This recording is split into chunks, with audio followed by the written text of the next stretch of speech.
या महाराष्ट्रामध्ये गेली 30 वर्ष झालं गुंठेवारी चळवळ या आम्ही निर्माण करून या महाराष्ट्रातल्या गुंठेवारी जनतेला न्याय मिळवून देण्याचं काम गेल्या अनेक वर्षामध्ये आम्ही केलेलं आहे। त्याची दखल घेऊन 16 सप्टेंबर 2021 रोजी सन्माननीय उद्धवजी ठाकरे साहेब यांनी या राज्याची अंगीकृत शिवसेना गुंठेवारी विकास समितीचे धुरा आमच्यावरती देण्यात आलेले होते। त्याचा राज्यप्रमुख म्हणून मी चंदनदादा चव्हाण आज जाहीर घोषणा करत आहे की शिवसेना गुंठेवारी विकास समिती आजपासून आम्ही ते मुक्त केलेले आहे। शिवसेनेतून आम्ही सर्वजण बाहेर पडलेलो आहे।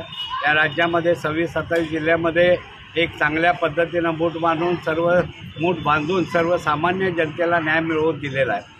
अनेक शासन आदेश आम्ही पारित करायला राज्य सरकारला भाग पाडलेला आहे। या अलीकडच्या राजकारणामध्ये सर्व पक्षामध्ये राजकीय दर्जा घसरत चाललेला आहे। लोकशाही संविधान याचे वाभाडे रोज काढले जात आहेत।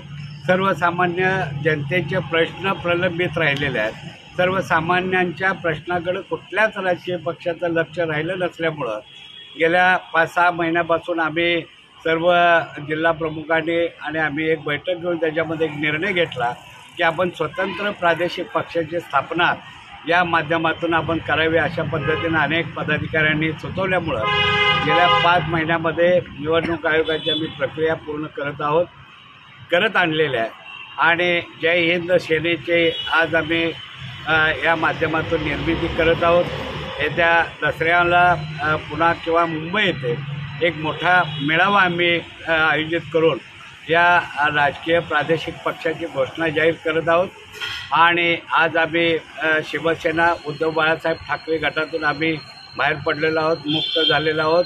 आणि हे बोलत असताना सन्माननीय उद्धवजी ठाकरे साहेब यांच्याबद्दल आम्हाला नेहमीच प्रेम जिव्हाळा राहील, कारण ते ठाकरे परिवार हा अतिशय चांगले माणसं आहेत। मात्र त्या पक्षातील जे लोक आहेत ते खालचे जे काम करणारे जे फळे आहेत त्याचं आणि आमचे विचार न जमल्यामुळं आम्ही आता यातून बाहेर पडलेलो आहोत। आणि येत्या नजीकच्या कालावधीमध्ये संबंध महाराष्ट्रामध्ये एक आम्ही कार्यातून आमचं कार्य दाखवून देऊन जोपर्यंत या राजकारण्यांना आणि पक्षांना मताचा परिणाम जाणवून दिल्याशिवाय आम्ही स्वस्थ बसणार नाही। आणि या सर्वसामान्य पदाधिकाऱ्यांना या माध्यमातून अनेक निवडणुका लढवून त्याच्यामध्ये संविधानिक पदावरती बसून तेथील त्या भागातील जनतेचे प्रश्न सोडवणार आहोत। शिवाय याच्यामध्ये या प्रादेशिक पक्षाच्या माध्यमातून कुठल्याही राजकीय पक्षांना आम्ही पाठिंबा देणार नाही। घटक पक्ष म्हणून निदान 5-6 वर्ष तरी आम्ही जाणार नाही। धन्यवाद। जय हिंद।